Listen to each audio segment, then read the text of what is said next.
பிரியமானவர்களே, இயேசு கிறிஸ்துவின் இணையற்ற நாமத்தில் உங்களை வாழ்த்துகிறேன். இந்த மன்னாச்சுடைய இந்த டெய்லி பாட்காஸ்டை கேட்கிற உங்கள் ஒவ்வொருவரையும் கர்த்தர் ஆசீர்வதிப்பாராக. லூக்கா 1வது அதிகாரம் 79வது வசனம் இப்படியாய் கூறுகிறது: நம்முடைய கால்களை சமாதானத்தின் வழியிலே நடத்தவும் அவ்விரக்கத்தினாலே உன்னதத்திலிருந்து தோன்றிய அருணோதயம் நம்மை சந்தித்திருக்கிறது என்பதாக. உன்னதத்திலிருந்து தோன்றிய அருணோதயம், த டே ஸ்பிரிங் ஃப்ரம் ஆன் ஹை என்ற தலைப்பின் கீழ் இன்றைய மன்னாவை தியானிக்கப் போகிறோம். சகரியா என்னும் ஆசாரியன் சுமார் 2000 ஆண்டுகளுக்கு முன்பு பரிசுத்த ஆவியினால் நிறைந்து பிறக்கப் போகிற இயேசுவுக்கு போட்ட பெயர் உன்னதத்திலிருந்து தோன்றிய அருணோதயம் என்பதாய் காணப்படுகிறது. அருணோதயம் என்பது சூரிய உதயத்தை, ஒரு நாளின் துவக்கத்தை குறிக்கிறது. இயேசு கிறிஸ்துவின் பிறப்பு மனுக்குலத்திற்கு ஒரு புதிய துவக்கத்தை கொடுத்தது. வரலாற்றிலும் கிறிஸ்துவுக்கு முன்பு கிறிஸ்துவுக்கு பின்பு என்று ஒரு புதிய துவக்கத்தை இயேசுவின் பிறப்பு கொடுத்தது. இயேசு நம்முடைய இருதயத்தில் பிறக்கும்போது நம்முடைய வாழ்க்கையில் ஒரு புதிய துவக்கம் ஆரம்பிக்கிறது. அவரை இரட்சகராக ஏற்றுக்கொள்ளும் போது நம்முடைய வாழ்க்கையை மாறுகிறது. முந்தினவைகள் எல்லாம் ஒளிந்து எல்லாம் புதிதாய் மாறுகிறது. உன்னதத்தின் அருணோதயமாக இயேசு தோன்ற வேண்டிய காரணம் என்ன? இருளில் இருக்கும் ஜனங்கள் பெரிய வெளிச்சத்தை கண்டார்கள். மரண இருளின் திசையில் இருக்கிறவர்களுக்கு வெளிச்சம் உதித்தது என்று ஏசாயா தீர்க்கதரிசியினால் உரைக்கப்பட்டது நிறைவேற வேண்டும். இஸ்ரவேல் ஜனங்கள் ரோமர்களின் அடிமைத்தனத்திலிருந்து தங்களை விடுதலையாக்க மேசியா பிறக்கப் போகிறார் என்ற எதிர்பார்ப்பில் காணப்பட்டார்கள். அவர்களை பகைக்கிறவர்கள் கைகளிலிருந்து ரட்சிக்கும்படிக்கு மேசியாவின் வருகையை எதிர்நோக்கி காத்திருந்தார்கள். ஆனால் இயேசு ஒரு தச்சனுடைய குமாரனாக எல்லாராலும் புறக்கணிக்கப்பட்ட நாசரேத்தூரில் மாளிகையில் அல்ல மாட்டுக்கொட்டகையில் பிறந்தபோது இயேசுவை மேசியாவாக யூதர்களால் ஏற்றுக்கொள்ள முடியவில்லை. பெரிய வெளிச்சத்தை புறக்கணித்தார்கள். இருளின் ஆதிக்கத்தின் கீழ் இருப்பதையே தெரிந்து கொண்டார்கள். ஆகையால் உன்னதத்திலிருந்து தோன்றிய அருணோதயமாகிய அந்த ஒளி புறஜாதிகளாகிய நம்மை சந்தித்தது. எவ்வளவு பெரிய பாக்கியம்! இயேசுவுக்குள் ஜீவன் இருந்தது. அந்த ஜீவன் மனுஷருக்கு ஒளியாய் இருந்தது.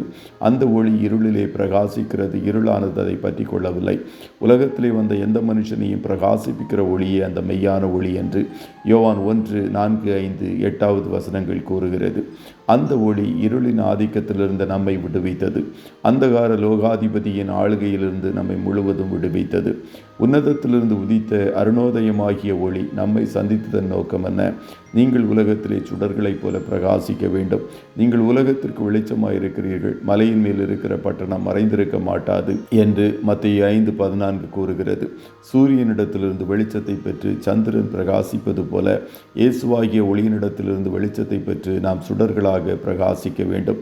அதற்காய்தான் இயேசு நம்மை தெரிந்து கொண்டார், மீட்டெடுத்தார், ரட்சித்தார் என்பதை கர்த்தருடைய ஜனங்கள் உணர்ந்தவர்களாக காணப்பட வேண்டும்.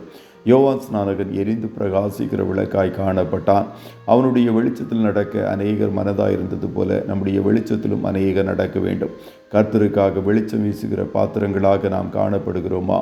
இயேசுவாகிய வெளிச்சத்தை நம்மிடத்தில் கண்டு ஜனங்கள் கர்த்தரண்டை வருகிறார்களா? பண்டிகை காலங்களில் காணப்படுகிற நாம் உன்னதத்திலிருந்து தோன்றிய அருணோதயம் நம்மை சந்தித்ததன் நோக்கத்தை அறிந்து வாழ்வதற்கு கர்த்தர் உங்களுக்கு உதவி செய்வாராக. கர்த்தர் தாமே உங்கள் ஒவ்வொருவரையும் ஆசீர்வதிப்பாராக. ஜெபம் செய்வோமா?